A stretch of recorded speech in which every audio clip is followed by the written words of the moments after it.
The wine glass shattered against the kitchen floor, its crystal fragments scattering across the white tiles like jagged pieces of a life I thought I knew. I watched, frozen, as the dark liquid seeped into the grout lines, spreading like blood. The contrast between the dark red stain and the gleaming white tiles was somehow poetic in its brutality.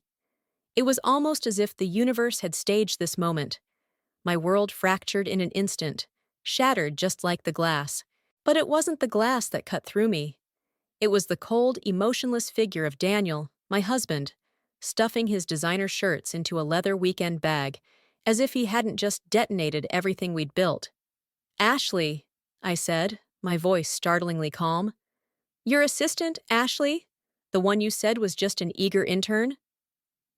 I don't know what I expected. Perhaps a flinch, a sign that he realized the weight of what he was doing. But he didn't even look at me. His hands moved, methodical and uncaring, as he folded his shirts with the precision of someone whose heart had long since left the room. "She understands me, Rebecca.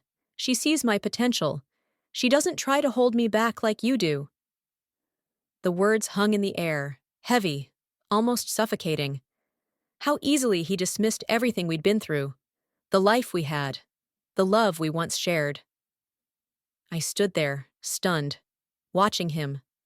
My chest felt hollow, but the anger didn't come. Not yet. "Hold me back."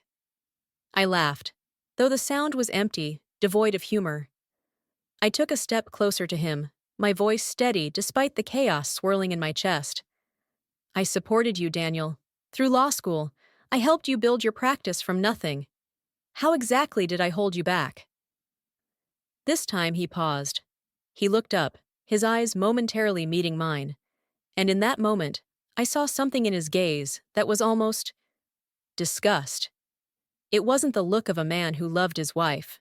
It was the look of a man who resented her for everything she had helped him achieve, for everything she had made him. "You," he spat, as though the word itself was an accusation. "You held me back by being so damn perfect all the time. The successful investment banker, the woman who never made mistakes. Do you have any idea how suffocating that is?" The silence between us grew thick.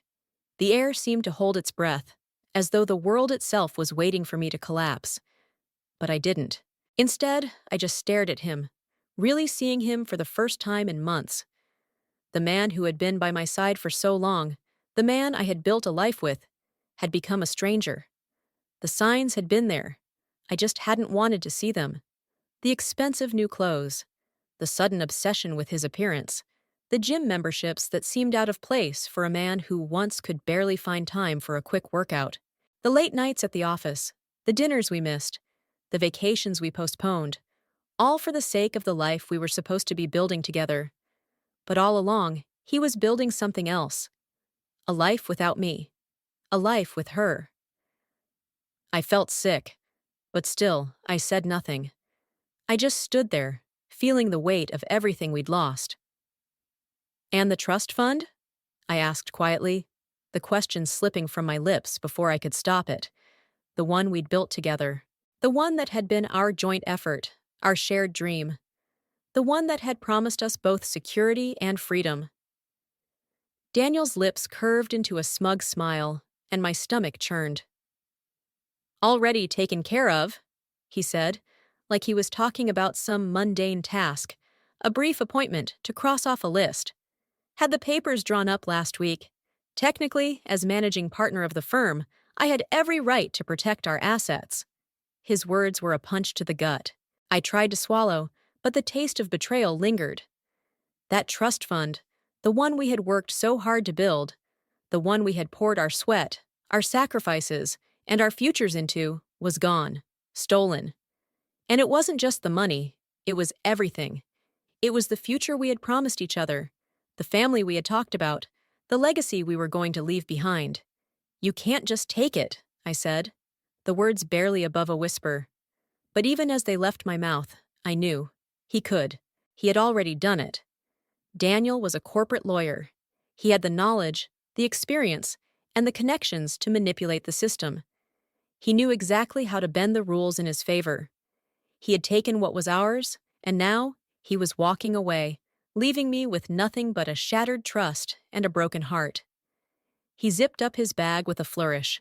A man who thought he had won. Actually, I can. And I did. But don't worry, Rebecca. I left you enough to get by. Consider it a parting gift. The words hit me like a slap. My mind raced. How had I not seen this coming? How had I been so blind to the person he had become? The man I had trusted, the man I had spent half my life with, was now just another obstacle to overcome. I watched as he walked toward the door, his leather bag swinging casually in his hand, like he wasn't leaving behind 15 years of memories. I stood there, motionless, watching him as he paused in the doorway. "Oh, and Rebecca," he said, turning back, his smile cold and calculated. "Ashley and I are getting married in June. She's always dreamed of a summer wedding." The door clicked shut behind him, and just like that, he was gone. I was left standing in the empty kitchen, alone with the shattered wine glass, the dark stain slowly creeping into the grout lines, a silent reminder of everything I had lost. But here's the thing Daniel didn't know. What he hadn't accounted for in his carefully calculated escape was that I wasn't just the woman he thought he could walk away from. I wasn't just the perfect wife who had stood by his side through it all. I wasn't the woman who would fall apart when he left. I was stronger than he thought, and I had been preparing for this moment long before he made the decision to walk out on me. 3 months ago, when I first noticed the signs of his betrayal, I had begun to plan. Quietly, methodically, I had started moving our assets into new accounts. Accounts he couldn't touch. Accounts he didn't know about. I had been documenting every suspicious transaction, keeping a record of every conversation, every red flag I had ignored for so long. And now, as he walked out of that door, he had no idea that everything he thought he had taken was already gone. I picked up my phone and dialed Evelyn, my lawyer. Her voice was sharp and professional, as always. It's done," I said, my voice steady. "Everything in place?" she asked. I smiled, a flicker of satisfaction finally breaking through the numbness. He has no idea what's coming. As I hung up the phone, I felt something I hadn't felt in weeks. Something I hadn't allowed myself to feel since Daniel's betrayal began to unfold. It wasn't relief. It wasn't joy. It was something else. A quiet confidence. A realization that, no matter what happened next, I was going to be okay. Because no matter what Daniel thought, I was done being the perfect wife. I was done playing by his rules. I was ready to take back everything he had tried to take from me, and I was going to do it on my terms. The silence in the apartment was almost suffocating. I had been staring at the boxes of Daniel's belongings stacked by the door for hours. It was hard to believe that this was really happening, that after all these years, everything we had built, everything I had believed in, was crumbling to dust before me. My hands shook as I traced the edge of the coffee mug Daniel used every morning, the same mug he had held while we shared our lives, our dreams. Now it felt like a relic of another time. It was a piece of a life I no longer recognized. I wanted to scream, to shout, to cry out against the injustice of it all, but there was nothing left to say, nothing left to fight for. The anger didn't come, at least not yet. What flooded me instead was a sense of cold, quiet determination. I had known, deep down, that this day was coming. I had sensed it for months, the distance growing between us, the secrecy, the lies. And still, I had held on, telling myself that I was imagining things, that the life we had built together couldn't just vanish overnight. But now, standing alone in our empty apartment, with nothing left but the remnants of what had once been, I understood that I was no longer the woman Daniel had left behind. I was not the same person who had walked into our marriage, trusting him, believing in us. That woman was gone, replaced by someone stronger, someone who knew that in the end, the only thing that mattered was me. The phone buzzed in my pocket, pulling me from my thoughts. It was Evelyn, my lawyer. I had expected her call, but the moment the screen lit up, my stomach clenched. There was so much to do, so many pieces to move, but it was hard to focus when my entire world felt like it was being torn apart. I hesitated for a moment before swiping to answer. Rebecca? Evelyn's voice was steady, but I could hear the undertones of concern. He's already made his move. The trust fund transfer is going through. He thinks he's won. I closed my eyes for a brief moment. He's wrong, I said, the words coming out with a quiet confidence that surprised even me. Have you checked the account? Evelyn asked. No need to, I replied. I've already moved everything. The fake transfer is set. When he tries to access it, the fraud alerts will go off. I heard Evelyn's quiet laugh. You really did think of everything. I had to, I said, my voice breaking ever so slightly. I couldn't let him take it all. Not after everything we've been through. Not after everything I sacrificed. The conversation drifted toward logistics, finalizing the paper trail I had painstakingly put together, ensuring the evidence of Daniel's fraudulent transactions was airtight. But all I could think about was the plan I had set in motion. The trap was set. The stage was set. Daniel had no idea what was coming. I ended the call and sat down at the kitchen table, the soft hum of the refrigerator the only sound filling the otherwise quiet room. The life we had built together, the dreams we had nurtured, seemed to float before me, blurry and distant. I thought about all those late nights when Daniel and I sat side by side, planning for our future, talking about the family we were going to have, the vacations we would take once we had time. I thought about how I had sacrificed everything for him, everything for us, and how, in the end, I was left standing alone, picking up the pieces of a shattered illusion. But the anger still hadn't come. It wasn't the overwhelming rage I had expected. Instead, I felt something colder, something quieter, a quiet satisfaction. I wasn't just angry, I was methodical, I was in control. Over the past few months, I had done what Daniel thought I couldn't do. I had prepared. While he was out living his double life, spending money he didn't have, squandering everything we had worked for, I had been quietly moving our assets to safety. I had set up new accounts he couldn't access. I had started keeping track of every suspicious move he made, from the offshore transfers to the mysterious clients who seemed to appear out of nowhere. It wasn't just about protecting myself. It was about showing him that he couldn't outsmart me. He had underestimated me, thought I was the predictable wife he could walk away from with everything we built. He was wrong. The next few days were a blur. It felt like the world was speeding up around me, but all I could do was hold my breath, watching everything unfold. Daniel's calls grew more frantic, his texts more desperate. He threatened legal action, claiming I had manipulated the finances. He begged me to fix it, to fix him, as though everything could be undone with a few words. But I wasn't going to be manipulated anymore. Not by him, not by anyone. I didn't respond to his calls. I didn't respond to his angry emails. Instead, I watched as the fraud alerts went off, one after another. Each time Daniel tried to access what he thought was his money, he was met with a message. Access denied. Fraudulent activity detected.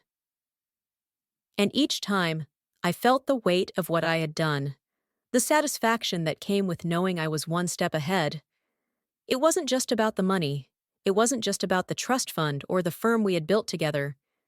It was about showing him that he couldn't just discard me, that I wasn't the woman he thought I was, that I could stand on my own 2 feet and fight back. But even as I worked through the final details of my plan, there was an ache in my chest that wouldn't go away. It wasn't just the loss of him, though that hurt more than I cared to admit. It was the loss of the future we had promised each other, the life we had both envisioned, the family, the vacations, the quiet, simple moments that had once seemed so important. Now they were nothing more than a hollow dream. The ache in my chest wasn't just about losing Daniel. It was about losing the person I had been, the woman who believed in happily ever afters, the woman who had built her life around the idea of love and partnership, the woman who had thought that, no matter what, we would always have each other. But now I was forced to face the reality. We didn't have each other anymore. He had left me behind, and in his absence, I had to rebuild. Not just my life, but myself. I spent the next few days in a haze, going through the motions of everyday life, while the chaos of our crumbling marriage raged just beneath the surface.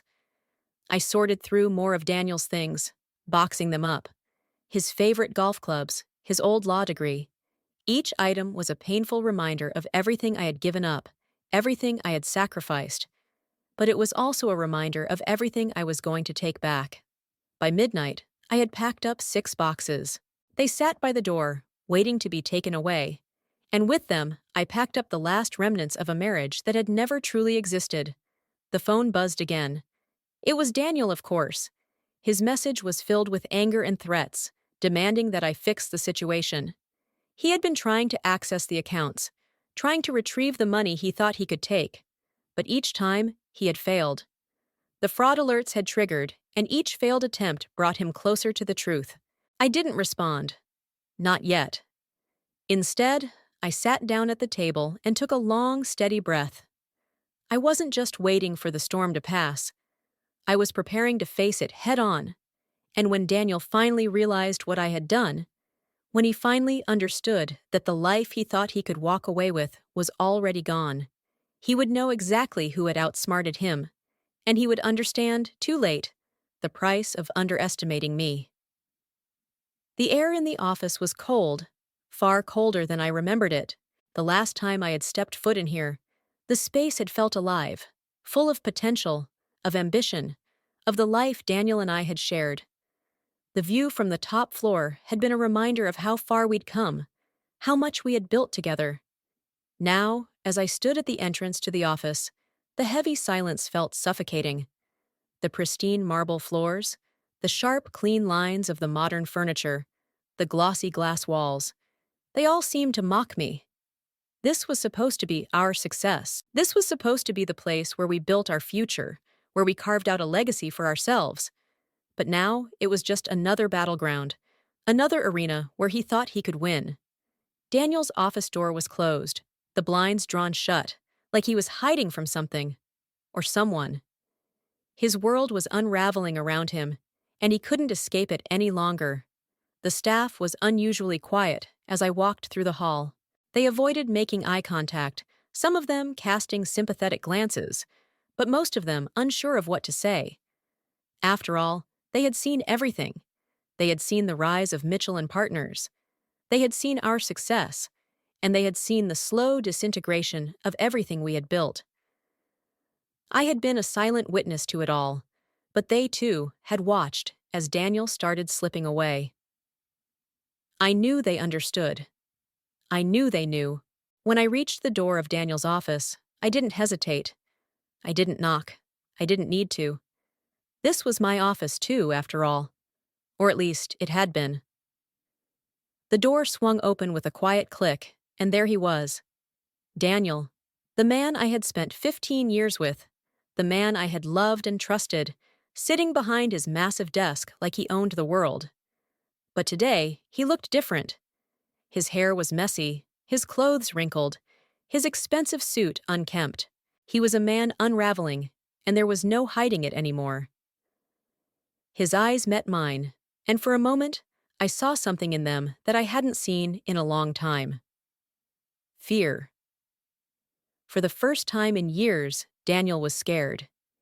His gaze flicked to the papers in front of him, to the empty coffee cups littering his desk. His perfect world was collapsing, and he knew it. "What do you want, Rebecca?" he demanded. His voice rough, as if he hadn't slept in days. His usual air of confidence was gone, replaced by a desperate edge. He was trying to hold on, trying to maintain control, but I could see right through him. I stepped forward, my heels clicking sharply against the floor. I didn't answer him immediately. I wasn't there to explain myself. I wasn't there to offer him any comfort or hope. I was there to take back what was mine, to remind him that he hadn't won. "You've been calling me," I said, my voice calm, almost too calm. "You've been sending angry emails. You've been demanding that I fix this. But the reality is, Daniel, that there's nothing left to fix. You made your choice. And now, you're going to face the consequences." He leaned forward, his eyes narrowing, the rage building inside him. "You can't do this," he growled. "You don't have the power to destroy everything we built. This is my firm, my life. You can't just take it from me." I stared at him, not backing down. "I'm not taking anything from you. You're doing it to yourself. You've been manipulating the system for months. You've been taking what isn't yours, lying to everyone, including me. And now, it's all coming to light." Daniel stood up abruptly, his chair scraping against the floor. "You think I'm some kind of villain, don't you?" he said, his voice rising. "You think I'm some kind of monster. But you have no idea what it's been like. You have no idea how suffocating it was to be married to you. You were always so perfect, so successful. It was like I couldn't breathe." The words hit me like a slap. He hadn't just betrayed me. He had resented me. He had resented the very things I had done to help him, to build our life, our firm. He had resented my strength, my success. I took a step closer to him, my voice steady but firm. "You chose your path, Daniel. You chose to betray me. And now you're blaming me for your mistakes. You can't do that. Not anymore." His eyes flicked to the computer screen in front of him, where the emails from the Bar Association were open, where the fraud alerts were flashing. His face paled. He knew.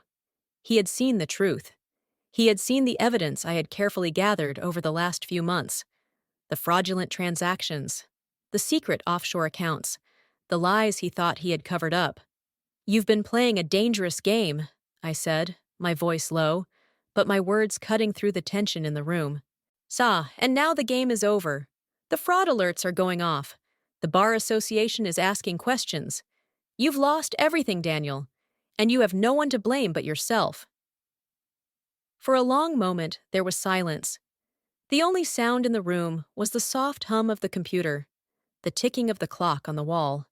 Daniel looked at me, his face drained of color, his jaw clenched.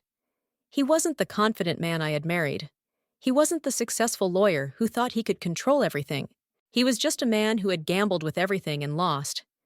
He slumped back into his chair, his shoulders sagging with the weight of defeat. "I didn't think you would find out," he muttered, more to himself than to me. "I thought I had more time. I thought I could get away with it." I took another step forward, standing just a few feet away from him now. I could see the defeat in his eyes. The man who had once been so sure of himself, now reduced to a broken figure. It was almost too easy. Almost. "You didn't think I could outsmart you, did you?" I asked softly. "You didn't think I was capable of seeing through your lies. But I've been watching you, Daniel. I've been watching everything you've done, and I've been planning my move. You thought you could take everything from me, but I've already taken it all back." His face twisted in disbelief. "You've been planning this all along, haven't you? The second you suspected something, you were already setting me up." I nodded slowly. "I had to. You gave me no choice." "You think you've won, don't you?" he spat, his voice bitter. "You think you've beaten me, but you're wrong. I'll make sure you regret this. I'll make sure you regret everything." I didn't flinch. I didn't react. I knew what he was trying to do. He was trying to regain some sense of control, trying to salvage whatever pride he had left. But I wasn't going to let him, not anymore. "You've already lost," I said, my voice calm, but with a finality that rang in the air. "And there's nothing you can do to change that. The clients are already pulling out. The Bar Association is investigating. Your law license is on the line. You've lost everything, Daniel." He stood up again, pacing in front of his desk, his hands running through his hair in frustration. "What do you want from me, Rebecca?" he asked, his voice desperate now. "What do you want me to do?" I crossed my arms and looked at him, not saying a word. He was pleading now, but it didn't matter. Nothing mattered anymore. "I want you to understand," I said quietly, "that you thought you could walk away with everything. You thought you could destroy me and get away with it. But you were wrong. You didn't just lose money, you lost me.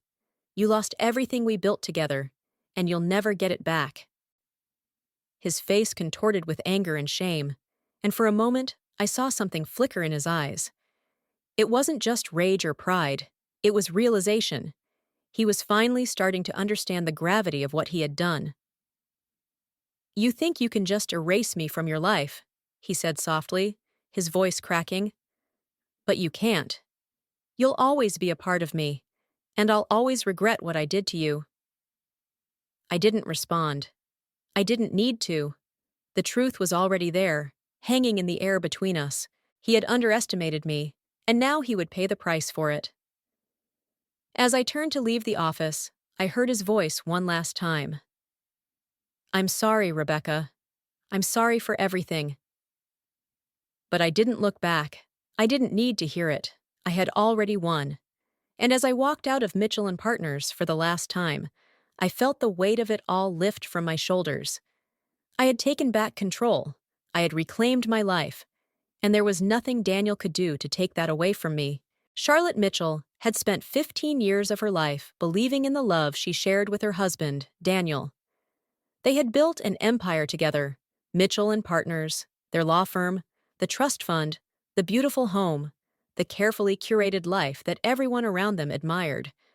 But when Daniel betrayed her, leaving her for a younger woman and draining the trust fund they had both worked so hard to build, Charlotte's world was shattered. However, instead of succumbing to despair or anger, Charlotte found a quiet strength. She didn't just allow the betrayal to break her. She used it to rebuild herself, her future, and take back control of her life. As the pieces of her marriage crumbled, Charlotte's focus shifted from what she had lost to what she could gain. She didn't see herself as a victim.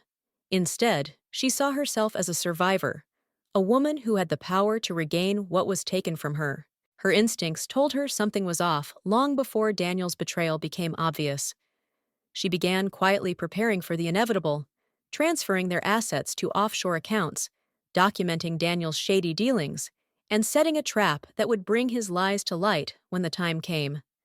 When Daniel thought he had outsmarted her, Charlotte was already steps ahead, proving that even in the most devastating moments, strength and strategy could turn the tide in her favor. The months that followed Daniel's departure were not easy, but they were transformative. Charlotte faced not just the logistical challenges of untangling her life from his, but also the emotional devastation of losing the person she had loved and trusted. However, with each step forward, she rediscovered herself. She realized that she was not just the wife of a successful lawyer. She was a woman in her own right, capable of building her own future. Through every document signed, every call made, and every plan executed, Charlotte became more confident in her ability to take back control. She didn't just reclaim her assets and the firm they had built together. She reclaimed her independence, her dignity, and her sense of self-worth. When the final confrontation came, Charlotte was no longer the woman who would cower in the face of betrayal. She was a woman who had outsmarted her unfaithful husband, turned the tables, and taken control of her destiny. Daniel, once so confident and manipulative, was now a broken man, facing the consequences of his actions. As Charlotte walked out of his office for the final time, she realized that the true victory wasn't in reclaiming the assets or taking over the firm. The real victory was in proving to herself that she had the strength to rise from the ashes, to rebuild not just her life, but her belief in herself. This story is a powerful reminder of the importance of self-reliance, resilience, and the power of preparation. Charlotte's journey teaches us that no matter how much we may love someone or how intertwined our lives become, we must always remember to value and protect ourselves. We should never allow ourselves to be dependent on others for our sense of self-worth or success. Betrayal, though painful, can become the catalyst for personal growth. It is in our darkest moments that we find the strength to shine the brightest. One of the most important lessons we can take from Charlotte's experience is the power of preparation. Charlotte didn't wait until everything was falling apart to act. She saw the signs, listened to her instincts, and made sure that, if the worst happened, she would be ready. This is a lesson we can all apply in our own lives. Whether it's in our personal relationships, our careers, or our finances, Being proactive and preparing for potential challenges can give us the confidence to face adversity when it inevitably comes. Another crucial lesson is the idea of reclaiming your power. When Charlotte discovered Daniel's betrayal, she didn't let it define her. Instead, she took control of her own narrative. She didn't allow herself to be a victim of circumstances. She chose to act, to reclaim what was rightfully hers, and to build a future that was independent of the person who had hurt her. This is something we can all learn from. Life will throw challenges our way, betrayals, disappointments, and setbacks. But how we respond to these challenges is what defines us. We can choose to be victims of our circumstances, or we can choose to rise above them and take charge of our future. Charlotte's story also reminds us of the importance of surrounding ourselves with people who support us. Evelyn, Charlotte's lawyer, was more than just a professional advisor. She was someone who believed in Charlotte's strength and abilities, someone who helped her navigate the challenges ahead. Having a support system of people who believe in you can make all the difference when life tests you. No one should have to face life's struggles alone, and seeking support from those who have your best interests at heart is essential for personal growth. The final, and perhaps most important, lesson from Charlotte's journey is the idea of not settling for less than you deserve. Daniel may have thought that he could walk away from their marriage with everything, but Charlotte showed him that what he took for granted, her loyalty, her love, and her partnership, was worth far more than any amount of money or success. In the end, Charlotte proved that her worth wasn't tied to the man she had married or the life they had built together. Her worth came from within, from her strength, her intelligence, and her ability to stand on her own 2 feet. We all deserve to be treated with respect and love, and we must never allow ourselves to stay in situations that devalue us. Charlotte's story is not just one of revenge or reclaiming material possessions. It is a story of self-discovery, of finding strength when it seems impossible, and of proving that we are capable of far more than we give ourselves credit for. It's a story of resilience, of knowing that no matter what life throws at us, we have the power to rise above it and take control of our own destiny. As we reflect on Charlotte's journey, we can draw inspiration from her strength and apply it to our own lives. Whether you are facing a personal challenge, a difficult relationship, or a major life change, remember that you have the power to reclaim your life. You have the strength to rise above your circumstances and take back control of your future. Now, if you've enjoyed this story and the lessons we've learned along the way, I encourage you to subscribe to this channel. By doing so, you'll be supporting our mission to create more inspiring content that empowers and uplifts. Your support means the world to us, and it keeps us motivated to continue creating content that brings value to your life. Stay tuned for more stories that will challenge, inspire, and encourage you to take charge of your own journey. Thank you for being a part of this community, and remember, your strength is limitless.